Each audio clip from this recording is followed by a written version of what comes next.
Meus irmãos, uma boa noite a todos. Eu estou tão cheia de fio que parece que eu vou cantar. William me encheu de fio. Não faz mal, é para que todo mundo possa nos escutar. Isso é muito, muito bom, né? Então, que nós estejamos em paz. Bem-vindos à nossa casa de oração. Nós que já estamos de segunda a domingo por aqui, aquelas pessoas que se afastam quando tem alguma dificuldade, ou estão estudando, trabalhando, que não é possível, ou aqueles que estão vindo pela primeira vez, que possam se sentir acolhidos, abraçados em nossa casa de oração. E hoje o tema do Evangelho é: sede perfeitos, vós sois deuses. Assim falou Jesus. E para que nós entendêssemos o sede perfeito, que vós sois deuses, essa fala tão diferente, especial de Jesus, nós temos que entender um outro momento na vida do Mestre Jesus. Que momento é esse? Quando ele diz que o meu reino ainda não é deste mundo. Por que será que Jesus falou isso? Em que circunstância Jesus falou isso? Ele estava diante de Pilatos quando ele foi preso. E Pilatos, judeu, mas Pilatos estava a serviço dos romanos, porque para ele era conveniente, e os judeus estavam sob o domínio, o jugo dos romanos. Eles podiam ter a crença deles, mas eles eram colonizados e naquela época os romanos, como tem nações hoje, costumam invadir, costuma colonizar, costuma exportar os seus conhecimentos e procura dominar os mais fracos, os mais pobres. E com os romanos era assim. E os judeus viviam sob esse jugo ditatorial dos romanos. Então o Messias, Jesus, o enviado, eles achavam que veio para libertá-los do jugo dos romanos. Lutar nada mesmo, para que o reino de Deus se instalasse na terra. Porque Jesus sempre falou no reino de Deus na terra. E ele usava a terminologia reino, por quê? Porque naquela época era assim que se falavam das localidades que estavam sob o domínio dos reis. Quem governava, quem mandava, quem ditava eram os reis. Quem era rei tinha um reino. E esse reino sempre se ampliava pelo domínio, pelas invasões, pela colonização de outras terras e outros povos mais fracos. Pois muito bem, Jesus diante de Pilatos, preso. E aí Pilatos faz uma pergunta muito interessante para Jesus. Tu és rei? Aí Jesus diz, tu o dizes, sou rei. Tu estás me dizendo, eu realmente sou rei. Jesus se referia a um outro tipo de reinado, onde os bons trabalham a favor dos necessitados. É esse rei benemérito, esse rei bom, esse rei justo, esse rei que se entrega para que a comunidade, a população, o país, o continente prospere. É o rei que fala de união, é o rei que fala de fraternidade. Esse reino, sim, se tu estás te referindo a esse reino, sou rei. Só que ele não falou nesses termos. Agora, no continuar da conversa, Jesus diz assim a Pilatos, sou rei sim, só que o meu reino ainda não é aqui. Então Jesus deveria estar se referindo a um outro reino. E aí, pela postura, pela conduta desse meigo rabi da Galileia, desse médico dos homens, desse jardineiro das almas humanas. De que reino ele estava falando? É claro que não é um reino de guerra, Não é um reino da hipocrisia, não é um reino do fanatismo, não é um reino da discriminação. É o reino da união, da fraternidade. Até os apóstolos não entendiam bem de que reino ele estava falando. E por que ainda não era ali? Quando que esse reino se tornaria o mesmo reino do qual o mestre falasse? Ou seja, onde existe amor, solidariedade, respeito, vida em abundância, ir e vir para todas as criaturas, respeito a todas as opções de vida, respeito ao par e passo de cada um, orientação sexual, estilo de vida, escolha da profissão, educação dos seus filhos, trabalho, onde não era imposto, mas sim por opção, por desejo, união, fraternidade entre todos. Então, um dia esse reino haveria de existir? Sim, Jesus disse, ainda não é aqui. Porque naquele momento ainda a belicosidade, a guerra existia. E aí o que acontece de interessante? Os apóstolos achavam que esse reino iria se instalar pela violência. Ou seja, Jesus realmente, ele fez com que a população caminhasse com ele. Ele ajudava, ele curava, ele aliviava, ele falava de coisas que aquele povo não compreendia bem, mas se sentia feliz junto dele.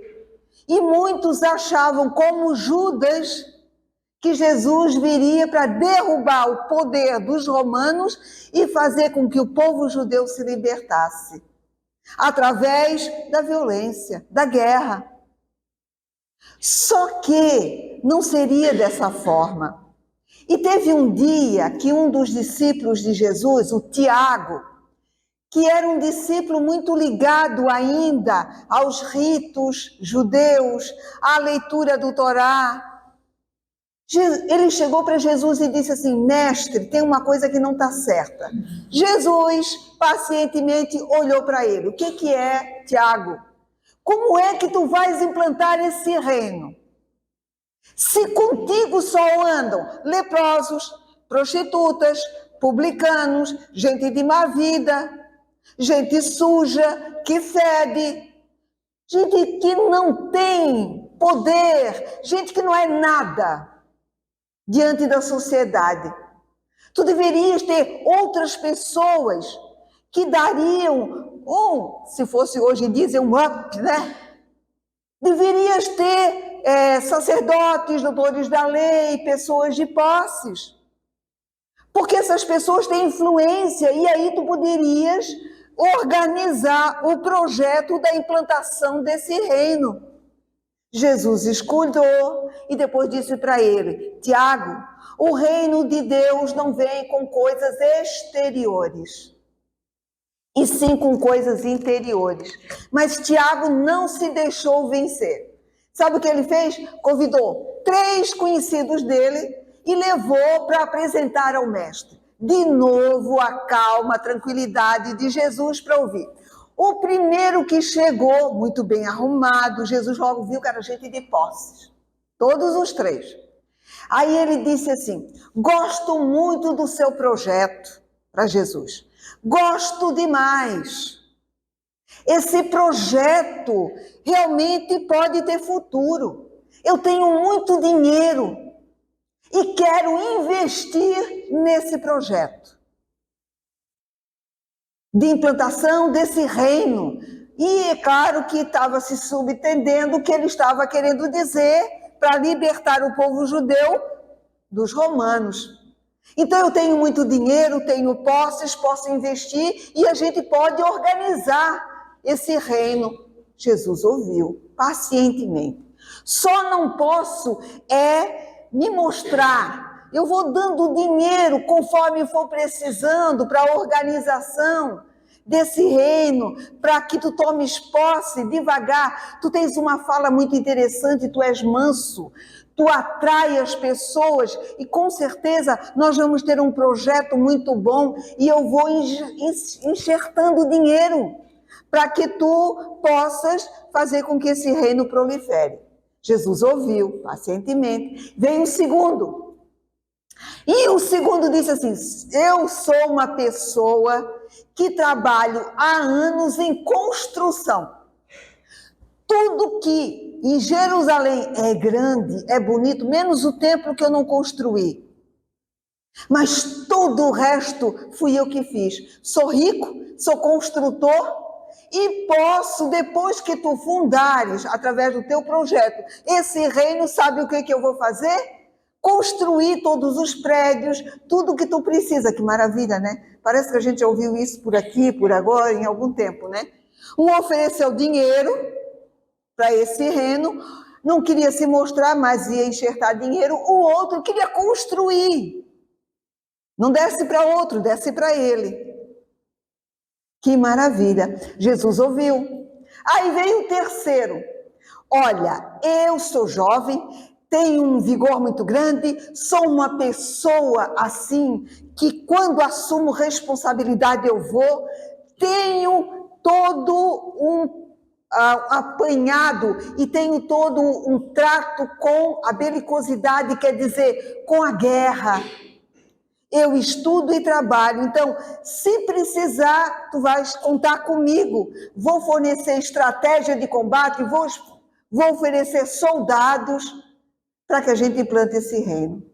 Jesus agradeceu o dois, depois agradeceu o terceiro e se afastou. Aí o Tiago diz: mas como, mestre? Eu estou trazendo gente que vai poder alavancar esse teu projeto da construção do reino de Deus sobre a terra. Porque nós temos que garantir. Tem que ser já, tem que ser agora, a gente tem que construir. Para quando que vai ser esse reino? Aí Jesus diz: ainda não é aqui. E esse reino vai ser construído paulatinamente. Então Tiago não conseguia entender. Tiago queria para agora, para esse momento. E ele trouxe gente de peso para fazer parte da turma de Jesus. Só que não é dessa forma que o reino de Deus iria se instalar. Jesus diz para ele: o reino de Deus vai se instalar dentro das pessoas. Toda mudança para o bem, para a paz, para a concórdia, para a fraternidade, é com o passar dos séculos, é com o passar dos milênios. Já tem 2 milênios que Jesus esteve aqui. Nós ainda estamos lutando para a implantação desse reino da fraternidade e da união. E ele só vem com esforço individual. Então o reino vai ser grande, o reino vai ser poderoso, as pessoas vão ter instituições sadias, honradas, dignas, sim. Mas isso vai ser conquista ao longo do tempo, numa caminhada longa e árdua de reencarnação e reencarnação, com cada um de nós colocando o reino de Deus dentro do seu coração. E nós temos um exemplo bem prático de como isso se dá para e passo, que não é uma coisa momentânea, com guerra. E veja como Jesus ensinou sempre como é a metodologia desse reino, que quando ele foi preso, Pedro tira da bainha a sua espada e corta a orelha daquele que veio prender Jesus. E aí Jesus mostra bem que o reino que ele fala, o reino de Deus é dentro do coração dos homens e que vai sim ser implantado cada vez que uma criatura se modifica e se transforma. Olha o que Jesus faz. Pega a orelha daquela criatura e coloca de novo. Alguém já parou para pensar que espécie de criatura, de homem, é alguém que depois que uma orelha é cortada, ele pega e ele cicatriza sem ficar marca, não tem corrimento de sangue? Quem é esse ser? Será que não tenha poder para se desvencilhar, para ir embora? Para até formar um exército de anjos? Teria. Só que o reino dele não vem com a guerra, não vem com a espada, vem com o trabalho, vem com o amor. E ele curou para não deixar que o Pedro ficasse com esse karma daquela orelha. E para ensinar de novo que o reino vem com o trabalho árduo. E de novo vai denotar muito tempo, séculos e milênios. Quem quer hoje, aqui, agora, que as pessoas mudem, que tudo seja perfeito, organizadinho, bonitinho para ontem, numa ansiedade grande, que é assim que nós vivemos, não está entendendo que o reino dos céus se faz com a educação do homem devagar. Então tu vai pegar e ensinar alguém a partir salsinha, cebolinha, isso e aquilo, e a pessoa começa a partir do início como? Grande, feio, não tem harmonia, não é bonito. Se tu tirar da mão dela e dizer, deixa que eu faço, quando é que ela vai aprender? Nunca. Então o reino do céu vem com aprendizado, com a repetição, e a gente tem que ter paciência de ver que as coisas vão se melhorando. Ah, mas fulano de tal já deveria saber, porque ele já estudou, ele sabe. Ainda não sabe. E o reino dos céus, quer dizer, a mudança de comportamento vem com o tempo, com as eras se passando. Vamos dar um exemplo de como isso se dá. Nós temos já na Terra, além dos ensinamentos de Jesus, uma língua estrangeira, uma língua internacional, que se chama Esperanto. A doutrina espírita abraçou essa causa, dessa língua estrangeira, que é neutra, ela não pertence a país, ela não pertence a ninguém. É uma língua neutra onde as pessoas aprendem. E ela veio para produzir união e fraternidade entre os povos. Como é que isso aconteceu? É um exemplo lindo de como se dá o reino de Deus sobre a terra, que Jesus tanto falou. Nós conta a história e o livro sobre as pegadas de Jesus, da Amália Rodrigues, psicografia do Divaldo Pereira Franco, conta esse episódio do Tiago e conta também as nuances um pouco do Esperanto. Então, como é que acontece? Houve uma reunião no mundo espiritual e os espíritos que estavam à volta de muitos desencarnados falando línguas diferentes reuniram espíritos iluminados, espíritos já de uma certa hierarquia, conhecedores de fonética, onomatopeia, para que eles se reunissem e fizessem uma língua, usando os radicais daquele e daquele outro idioma, que pudesse ser uma língua universal. Uma língua onde as pessoas, ao se conhecerem, ao se virem, poderiam conversar. Hoje nós temos uma língua comercial, o inglês é para dinheiro e dá status para quem sabe falar. O Esperanto não tem essa finalidade. O Esperanto é para unir, para confraternizar. Pois muito bem, esses espíritos no mundo espiritual se reuniram e organizaram o Esperanto. Depois o que se deu? Um dos participantes da reunião para fazer o Esperanto, reencarna em 1859. Olha, 1859, o Livro dos Espíritos foi feito em 57. Olha como essa criatura reencarnou bem na época que o Livro dos Espíritos estava sendo divulgado na sociedade. Reencarna na Polônia. Depois de um certo tempo, médico, se forma médico. Ele traz lá no inconsciente dele reminiscências, porque ele tem um desejo muito grande de produzir essa língua.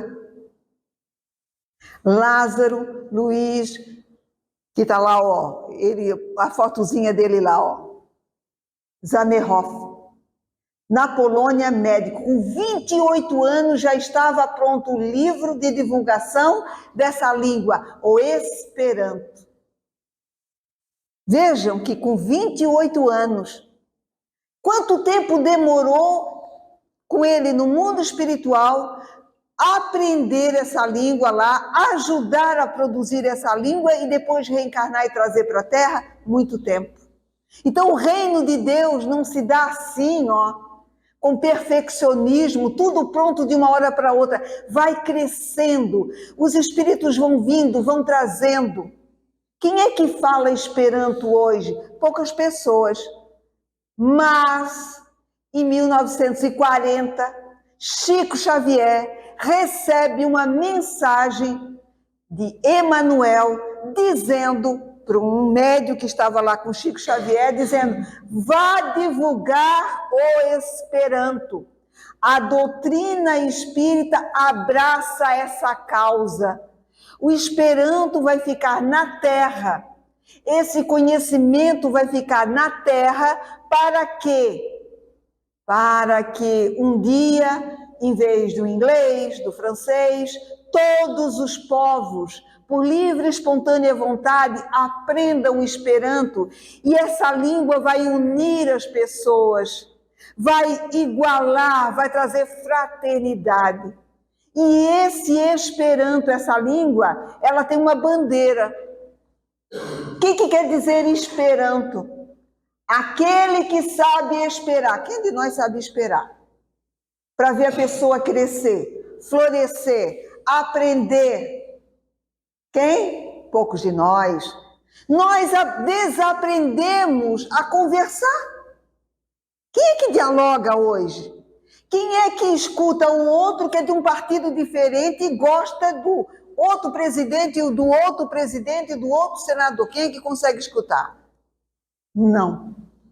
A gente aprendeu a monologar.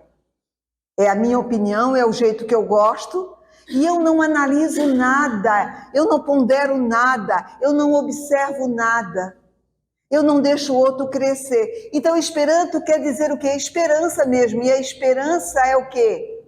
Aquilo que ainda vai se concretizar, vai se fazer, vai se construir. A gente não vê esperança. Então, a bandeira do Esperanto é verde. Esperanto quer dizer aquele que sabe esperar o tempo certo do amadurecimento, do crescimento, que dá oportunidade, como faz a reencarnação conosco. O reino de Deus vai se implantar na Terra, sobre todo o planeta, sim, quando todos os homens estiverem modificados e transformados. Aí o Esperanto, além de ter uma bandeira, na sua bandeira ele tem um símbolo, verde por causa da esperança. E aquele símbolo é o quê? Uma estrela de 5 pontas, que significa o quê? Os 5 continentes. Agora já tem 6, né, continentes. Mas, na época, uma estrela de 5 pontos, dizendo, são 5 continentes. E nós, espíritas, sabemos que nos centros espíritas, muitos deles ensinam o Esperanto. A gente tinha aqui na Palhoça, Bezerra de Menezes, né, Sônia? Que tinha o seu Sérgio Céu, que sabia falar fluentemente o Esperanto. Ele já desencarnou. Seu César, é César. E, porque tem o Sérgio e o César. O Sérgio está vivo, são gêmeos. E o César que já desencarnou. Fluentemente o Esperanto. E lá na FEC, na Federação Espírita Catarinense, era dado aulas de Esperanto. Por quê? Porque Emmanuel veio em 1940 e pediu ao Chico que falasse com os médios para divulgar, porque a doutrina espírita abraçou e abraça o Esperanto. Quem quiser, onde tenha o Esperanto para se aprender, que assim seja. É uma língua universal para unir os povos. É uma língua que simboliza bem o que seja o reino de Deus sobre a terra. É isso que é o reino de Deus sobre a terra. Descobertas, intenções, corações, trabalho que visem o bem, não importa o tempo que dure, não importa. Os perfeccionistas, os ansiosos somos nós. É o trabalho árduo de todo dia. E Jesus não se preocupou. Tiago, desaluvia, Tiago. Não vem trazer essa gente rica para implantar logo, porque senão o Tiago tinha medo que se esquecesse, que se perdesse. Ele não escreve nada. Ele não constrói um templo. Daqui a pouco tudo vai se perder. Se perdeu? Não. Porque os homens se modificam, os homens reencarnam e os homens trazem reminiscências. Zamenhof trouxe reminiscências da reunião que ele tinha no mundo espiritual, quando foi feito o Esperanto e trouxe o Esperanto para a Terra. Isso é uma maravilha. Isso dá conforto, isso dá alegria, isso dá esperança. Então é o nosso trabalho do dia a dia, não importa o que esteja acontecendo. Por quê? Porque o reino de Deus vai se implantar. Não precisa se preocupar com templos suntuosos, com muita gente vindo para os templos rezar, porque não é isso que vai fazer com que o reino dos céus se implante sobre a terra. Então nós poderíamos ter uma casa espírita grande, 4 vezes mais, vamos botar mais, 5 vezes maior do que essa, com muita gente aqui. Todo mundo vindo para pedir coisas e saindo porta fora, não se modificando nada. O reino de Deus vai se implantar? Não. Então, não é o suntuoso, não é a quantidade, é a qualidade da pessoa que vai vir. Então, uma casa espírita com 2, 3, 4 pessoas assistindo a palestra, mas que lá fora fazem uma diferença imensa, essas pessoas implantam o reino de Deus sobre a terra. E não adianta botar na rua 1 milhão de pessoas, todas com ganância, orgulho, medo, querendo implantar o reino de Deus, como queriam aqueles naquele projeto que Jesus nem tinha e que era deles. E ainda dizem assim, nossa, sabe quem é que vai lá na nossa igreja? Fulano de tal, ciclano de tal. Por quê? Porque é rico, é poderoso. E nós ainda temos esse ranço dos templos suntuosos, que espíritas ainda diz, fulano de tal é de onde? Ah, do tal centro espírita. Ah, daquele centro grande lá do centro, né? Ah, se é daquela casinha pequenininha lá, de onde é que ele é, esse palestrante? De onde é que é essa pessoa? É daquele centro, não conheço, nunca vi. O outro, já sei, aquela casa grande, bonita lá. Isso é resquício nosso, do tempo dos judeus, suntuosidade, grandiosidade. O reino ainda não é aqui. O reino é do pequeno crescendo, evoluindo para e passo. Não é quantidade, é qualidade. E não queiramos tudo para ontem.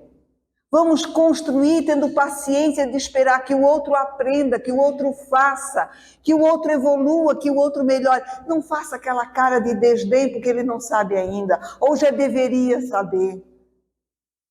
Meus irmãos, a obra continua. Jesus está conosco. Jesus está preocupado, ansioso, porque o reino ainda não se fez?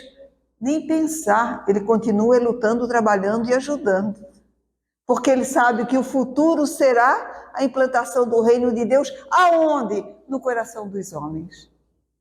Então, que Deus possa nos abençoar, que Jesus possa nos proteger, que essa doutrina nos esclareça e nos dê segurança, que a segurança de que o bem vai proliferar não está em nada externo, em quantidade, mas está no valor de cada pessoa. Quando a gente vê uma pessoa bem simples, trabalhando, ajudando, contribuindo, sendo honesta, a gente diz assim, olha que o reino de Deus é verdadeiro, se implanta sobre a terra. E se implanta, porque é onde a gente menos espera, no trabalho simples de todo dia, na renovação, nas atitudes benéficas e cordiais, da gentileza, da vida, é que a gente vê que o reino de Deus realmente é a realidade. Que a gente fique com esse exemplo do Zamenhof, que veio do mundo espiritual trazendo intuições. Assim veio Gandhi, Madre Teresa, Chico Xavier, Allan Kardec. Em cada canto nos Estados Unidos, em todos os lugares tem alguém que veio com o reino de Deus já crescendo dentro de si e fez a diferença na terra. Quem não pensa em quantidade, pensa em qualidade, que é o que realmente vale. Que Deus nos abençoe, que Jesus nos guarde, ilumine, que assim seja.